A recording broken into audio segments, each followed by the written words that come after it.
नमस्ते मधु जी। नमस्कार बहुत भाई, बहुत ये नमस्ते एनआई सर। वालों को। नमस्ते। सही है। बस सर, आपने समय दिया हमें इतने व्यस्त टाइम पर। बहुत शुक्रिया है। एएनआई की तो दर्शकों की संख्या भांति भांति की है, तो उन सभी दर्शकों को नमस्कार। मोदी जी, अब लगभग आखिरी दौर आ गया है चुनाव का। क्या जो आपने लक्ष्य तय किया था 400 पार का, आपको लगता है कि वो पार हो रहा है? क्योंकि विपक्ष तो कन्विंस्ड है कि ऐसा नहीं हो रहा है। वो कह रहे हैं कि 220 240 होगा।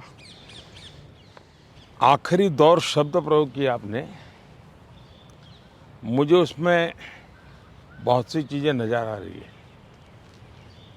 एक, हमारा एक नया दौर शुरू होगा, उसका उसके अंदर संकेत है। दूसरा, जो लोग बड़े सपने देख करके बड़े वादे कर रहे थे, उनके लिए भी आखिरी दौर है। तो चुनाव का आखिरी दौर ऐसा ऐसा इतना नहीं, उनकी स्थितियों का भी आखिरी दौर है। प्रधानमंत्री जी, आरक्षण इतना बड़ा मुद्दा इस बार कैसे बन गया? आप तो माइक्रोचिप्स और मैन्युफैक्चरिंग इस पे बात हो रही थी, लेकिन आपको बार बार हम आरक्षण पे बात करते हुए क्यों देखना पड़ रहा है? मुझे नहीं करना पड़ रहा है, मुझे सचेत करना है मेरे एससी, एसटी, ओबीसी और अति पिछड़े भाई बहनों को, क्योंकि इनको अंधेरे में रख करके ये लोग लूट चला रहे हैं। और चुनाव एक ऐसा समय है कि जो सबसे बड़ा संकट आ रहा है, उससे देशवासियों को मुझे जागरूक करना चाहिए। और इसलिए मैं आग्रहपूर्वक जनता जनार्दन को समझा रहा हूं, क्योंकि ये दो चीज़ें हो रही हैं। एक, भारत के संविधान की मूल भावना का हनन हो रहा है, संविधान की मर्यादाओं को तार तार कर दिया जा रहा है, और वो भी अपनी वोट बैंक की राजनीति के लिए। अब मुझे याद है, मैंने हाउस में कभी कांग्रेस के नेताओं को सुना तो वो ये कहते थे कि पीएसयू का प्राइवेटाइजेशन कर रहे हैं आप, तो आप आरक्षण मिटा देना चाहते हैं। अब रियलिटी तो है नहीं, गप्पाजी कर रहे थे। लेकिन मेरे सामने आया कि जो लोग इतने बड़े दलितों के हितैषी अपने आप को कहते हैं, आदिवासियों के हितैषी कहते हैं, वे हकीकत में उनके घोर दुश्मन हैं। इन्होंने रातों रात एजुकेशनल इंस्टीट्यूशंस को माइनॉरिटी इंस्टीट्यूशंस बना दिया। माइनॉरिटी इंस्टीट्यूशन बना दिया तो उन्होंने आरक्षण उसमें खत्म कर दिया। अब उनके अधिकार क्षेत्र में नहीं था, वैसा एक नियम बदल दिया उन्होंने, और यूनिवर्सिटी तक को माइनॉरिटी स्टेटस दे दिया। अब दिल्ली में ही जामिया मिलिया जो यूनिवर्सिटी है, उसको उन्होंने माइनॉरिटी बना दिया, उसमें सारे आरक्षण खत्म हो गए।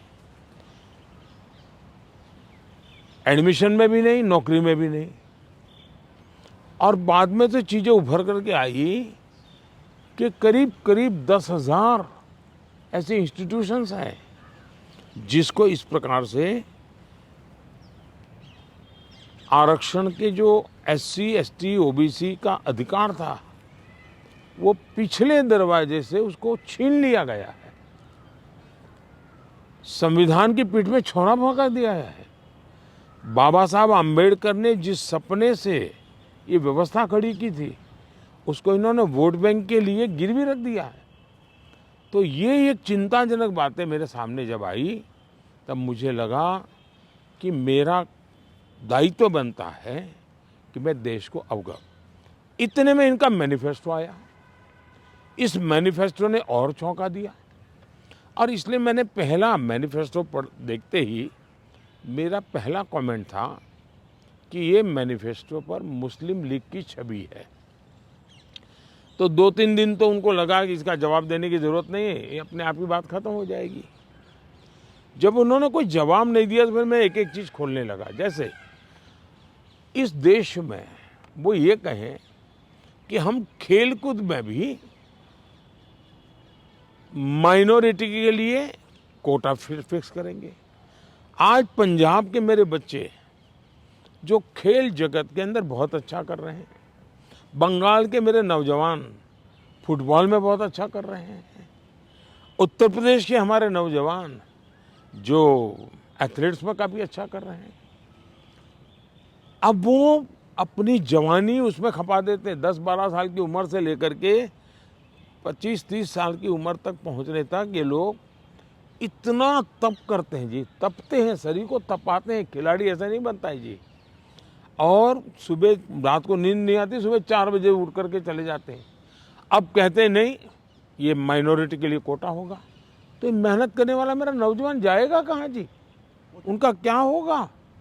दूसरा उन्होंने कहा कि देश में अब जो टेंडर होंगे उस टेंडर में भी वे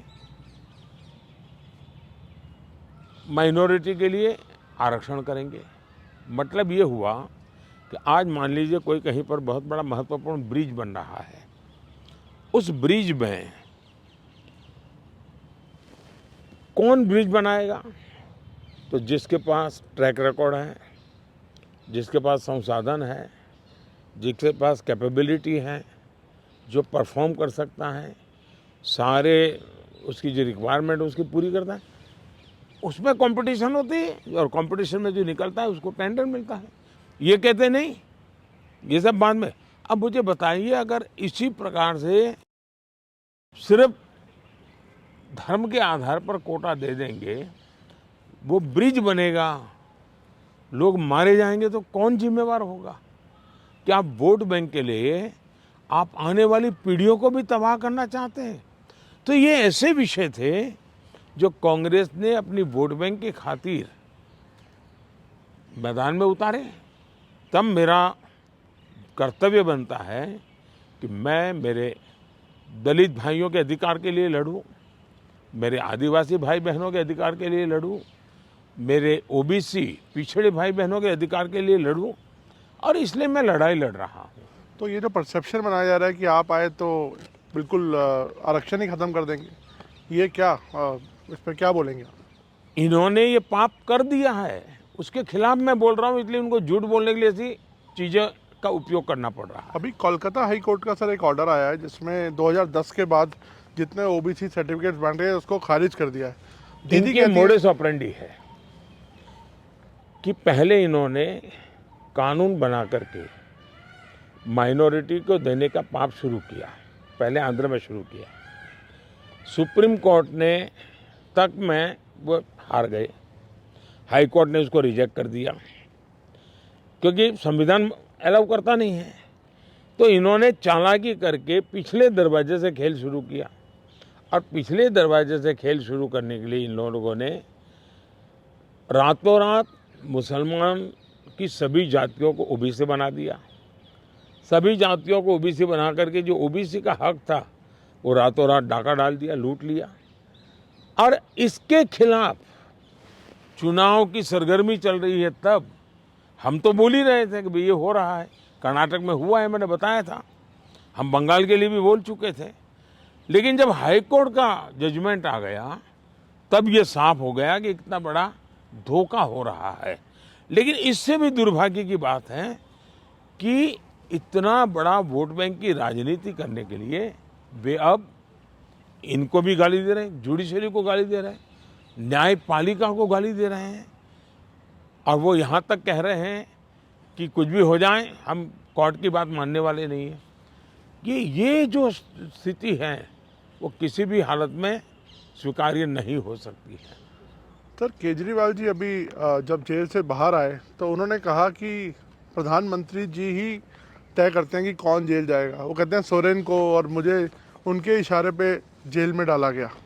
अच्छा होगा ये लोग संविधान पढ़ ले, देश के कानून नियम पढ़ ले, मुझे किसी को कुछ कहने की ज़रूरत नहीं है।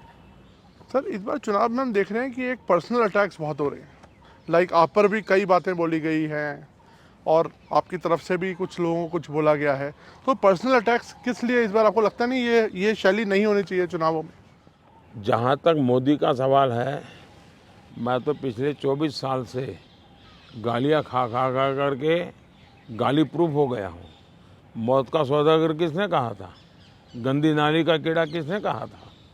और मेरे यहाँ तो पार्लियामेंट में एक दिन हमारे एक साथी ने हिसाब लगाया था, 101 गालियाँ गिनाई थी।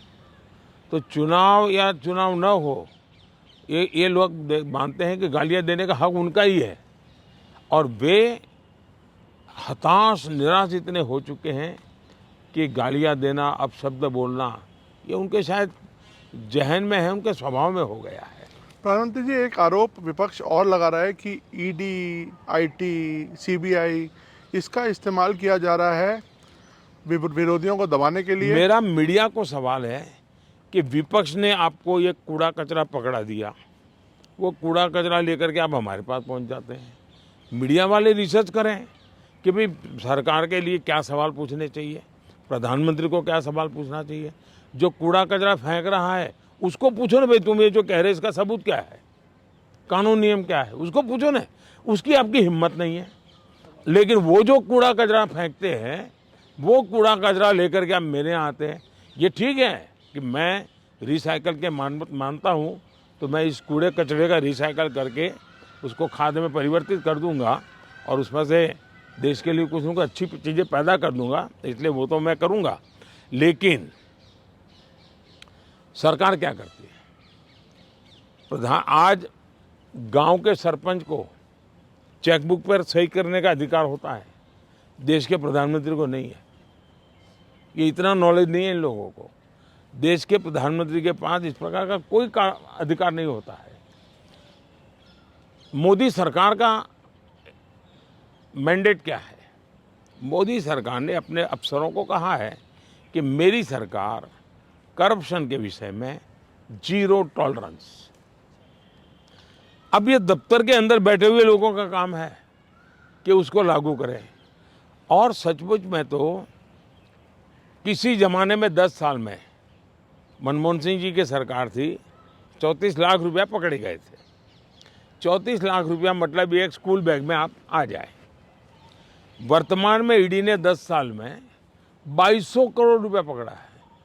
ये तो टीवी पर दिखता है, ये तो कोई झूठबाजी हो नहीं सकती है। अब जो 2200 करोड़ देश को वापस लाया है, ये उसका सम्मान होना चाहिए, उसको गाली गलौज होना चाहिए। तो गाली गलौज कौन करता है? जिसका पैसा गया है वो गाली गलौज कर रहा है। 2200 करोड़ जिसके जेब में से गया है, जिसने चोरी कर करके इकट्ठा किया था, वो पकड़ा गया, वो चिल्ला रहा है। इसका मतलब ये जो चोर पकड़े जा रहे हैं, इसमें जिसकी भागीदारी होगी वो चिल्लाएगा। मुझे थोड़े से अलग मुद्दे पर आते हैं। कश्मीर में हम इस बार देख रहे हैं रिकॉर्ड वोटिंग हो रही है। ऐसे ऐसे इलाकों में रिकॉर्ड तोड़ वोटिंग हो रही है जहां पर ऐसा सोचा नहीं जा सकता था। इस पर आपका क्या आंकलन है, आप कैसे देखते हैं? पहले तो मैं चाहूँगा कि कश्मीर की जो स्थिति बदली है उसके संदर्भ में सबसे तो पहले मैं मेरे देश के न्याय तंत्र को प्रार्थना करना चाहता हूँ कि अगर सरकार किसी काम को करने के लिए, उसका एक डिजाइन होती है, उसकी एक स्ट्रेटेजी होती है।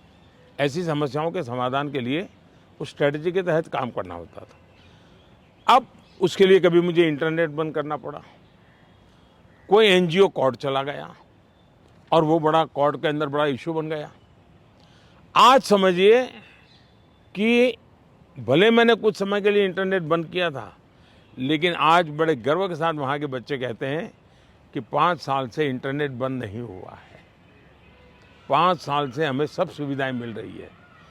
कुछ दिन तकलीफ हुई, लेकिन अच्छे काम के लिए हुई थी। अब वो अदालत के अंदर जब विवादों में चढ़ जाता है, तब चीज़ें गड़बड़ा जाती है। तो ऐसे जो एनजीओ हैं जिन्होंने अदालतों के भरोसे लड़ाई लड़ना शुरू किया है, एक तो देश को उनसे बचाना बहुत ज़रूरी है। दूसरा, वहाँ का सामान्य मानवी जब मतदान करता है ना, तब वो सिर्फ किसी को जिताता ऐसा नहीं है जी। मतदान करता है मतलब भारत के संविधान को गले लगाता है। मतदान करता है तब भारत की सरकार बनाने में वो गर्व के साथ भागीदारी करता है। मतदान करता है मतलब कि भारत के सार्वभौमत्व के प्रति अपना समर्पण व्यक्त करता है। दूसरा, उनको विश्वास हुआ कि ये सरकार ऐसी है कि जहां फेयरनेस है, हम भरोसा कर सकते हैं कि ये सही होगा। और जब उसको ये विश्वास हो जाता है कि ये कोई हेरा फेरी नहीं हो रही है, तो वो पक्का वोट करने के लिए उत्साह से आता है। और उसका परिणाम है कि आज मतदान यानी 40-40 साल के रिकॉर्ड टूट चुके हैं। मेरे लिए बहुत सबसे बड़ी संतोष की बात है कि मेरे कश्मीर के मेरे भाई बहन, मेरे परिवारजन उमंग और उत्साह के साथ मतदान के लिए आगे आए। उन्होंने मतदान करके दुनिया को एक मैसेज दे दिया है। जो लोग आशंकाएं करते थे उनको एक मैसेज दे दिया है। सर, ये क्या विंडिकेशन है 370 को जो आपने हटाया, इससे क्या लगता है कि आपका ये विंडिकेशन है कि जिस तरह से अब 370 ये सिर्फ एक 5-4 परिवारों का ही एजेंडा था जी। ये न कश्मीर की जनता का एजेंडा था, न देश के लोगों का एजेंडा था। ये अपने फायदे के लिए ये 370 की ऐसी एक दीवार बना के बैठे थे ताकि कोई झोंक न पाए। और कहते थे 370 हटेगी तो आग लग जाएगी। वो कहते थे 370 हटेगी तो कश्मीर चला जाएगा। आज ये सत्य हो गया कि 370 हटने के बाद ज़्यादा एकता की अनुभूति हो रही है। कश्मीर के लोगों का अपनापन ज़्यादा बढ़ रहा है और इसलिए इसका सीधा परिणाम चुनावों में भी दिखाई देता है, टूरिज्म में दिखाई दे रहा है। G20 समिट वहाँ होती है, बड़े शान से कश्मीर ने उनका स्वागत किया पूरी दुनिया का। और इसलिए ये कैसे झूठी दीवारें खड़ी कर करके देश को टुकड़ों में देखा गया, इसका ये उदाहरण है और उसको मैंने ध्वस्त किया है। सर, वेल्थ क्रिएटर्स को लेके भी बातचीत, एक नैरेटिव आता है कि कभी राहुल गांधी जी बोलते हैं कि आप कुछ परिवार को आप बढ़ा रहे हैं, अभी आपने हाल में उनको बोला, तो क्या लगता है कि देश में जो वेल्थ क्रिएटर्स हैं उनको ही उन पर राजनीति होनी चाहिए? मैं फिर कहता हूँ, जो लोग ये कूड़ा कचरा फेंक रहे हैं उनको पूछो ये तुम कहाँ से लाए हो, उनसे बात करो भाई। आप उनसे तो कुछ पूछते नहीं हो। और इसलिए मैं समझता हूँ कि ये चर्चाएं उनके साथ करें तो ज़्यादा अच्छा होगा। सर, उड़ीसा में अभी चुनाव होने हैं अभी हाल में, उधर आपकी देखा जाए तो काफ़ी अच्छे संबंध थे नवीन पटनायक जी के साथ, उन्होंने कई मुद्दों पर आपको सपोर्ट किया। अब आप लोगों का अलायंस नहीं है और आपस में एक दूसरे से लड़ रहे हैं, किस तरह से आप देखते हैं? हिंदुस्तान के सभी राजनीतिक दलों के नेताओं के साथ हमारे संबंध अच्छे ही हैं और लोकतंत्र में हमारी दुश्मनी नहीं होती है, संबंध अच्छे होने ही चाहिए। अब सवाल ये है कि मैं मेरे संबंधों को संभालूं कि उड़ीसा के भाग्य की चिंता करूं। तब मैंने रास्ता चुना कि मैं उड़ीसा के उज्जवल भविष्य के लिए अपने आप को खपा दूंगा। उसके लिए मेरे संबंधों को मुझे अगर बलि चढ़ाना पड़ेगा तो मैं उड़ीसा की भलाई के लिए बलि चढ़ाऊंगा। और चुनाव के बाद मैं कन्विंस करूंगा हर एक को कि भाई मुझे किसी की दुश्मनी नहीं है, लेकिन 25 साल से उड़ीसा में प्रगति नहीं हो। और सबसे बड़ी चिंता ऐसी है कि कुछ एक ऐसी टोली है जिसने पूरे उड़ीसा की व्यवस्था को कब्जा कर लिया है। ऐसा लगता है पूरी व्यवस्था को बंधक बना दिया है। और जब इतना बंधक बना दिया है तो बहुत स्वाभाविक है कि उड़ीसा अगर उस बंधनों से बाहर आएगा तो उड़ीसा खिलेगा। उड़ीसा की अस्मिता का सवाल है। इतने प्राकृतिक संसाधन है उड़ीसा के पास, एक समृद्ध राज्य के गरीब लोग देख करके दुख होता है। हिंदुस्तान के समृद्ध राज्यों में उड़ीसा है, इतनी प्राकृतिक संपदा है, और हिंदुस्तान के गरीब लोगों के राज्य में भी उड़ीसा है। तो इसके लिए सरकार जिम्मेवार है और इसलिए उड़ीसा के लोगों को उनका हक मिलना चाहिए, उड़ीसा को उसकी अस्मिता मिलनी चाहिए। उड़ीसा का भाग्य बदलने वाला है, सरकार बदल रही है। मैंने कहा है कि उड़ीसा की वर्तमान सरकार की एक्सपायरी डेट 4 जून है और 10 जून को बीजेपी का मुख्यमंत्री उड़ीसा में शपथ लेगा। मोदी जी, बंगाल में भी ताबड़तोड़ एक टक्कर की लड़ाई चल रही है, आपके भी बहुत कैंपेनिंग वहाँ पे आपने की है और अभी आप शायद फिर जाने वाले हैं बंगाल, क्या लगता है आपके प्रोस्पेक्ट्स कैसे रहेंगे बंगाल में? एक तो मुझे लगता है कि एनआई के जो फुट सोल्जर्स हैं, एक बार उनको वेरीफाई कर देना चाहिए कि वो कहाँ से रिपोर्टिंग आपको भेजते हैं। बंगाल के चुनाव में टीएमसी पार्टी अस्तित्व की लड़ाई लड़ रही है। आपने देखा होगा पिछले असेंबली के चुनाव में हम 3 थे, 3 में से बंगाल की जनता ने हमें 80 पर पहुंचा दिया। हमें लोकसभा के अंदर भारी बहुमत पिछले चुनाव में मिला था। इस बार पूरे हिंदुस्तान में द बेस्ट परफॉर्मिंग स्टेट कोई होगा तो पश्चिम बंगाल होने वाला है। भारतीय जनता पार्टी को सर्वाधिक सफलता पश्चिम बंगाल में मिल रही है और पश्चिम बंगाल का चुनाव एक तरफा है, जनता जनार्दन उसको लीड कर रही है और उसके कारण सरकार में बैठे हुए लोग, टीएमसी के लोग बौखलाए हुए हैं। लगातार हत्याएं हो रहे हैं, हमले हो रहे हैं, भाजपा कार्यकर्ताओं को चुनाव के पहले जेलों में बंद कर दिया जा रहा है। इस सारे जुल्मों के बावजूद भी मतदान भी जनता ज़्यादा कर रही है और वोट भी ज़्यादा हो रहा है। मोदी जी, आपके हिसाब से तो लगभग अब आपका तय है आना, और सबको लगता है ऐसा, ज़्यादातर लोग आपको प्रेडिक्ट कर रहे हैं कि आप वापस आ रहे हैं। तो मोदी 3.0 में ये देश क्या उम्मीदें रखे आपसे? क्या आपकी प्रायोरिटीज होंगी? विकसित भारत, 1 पॉइंट एजेंडा, विकसित भारत। चलिए, बहुत बहुत धन्यवाद भैया, नमस्कार।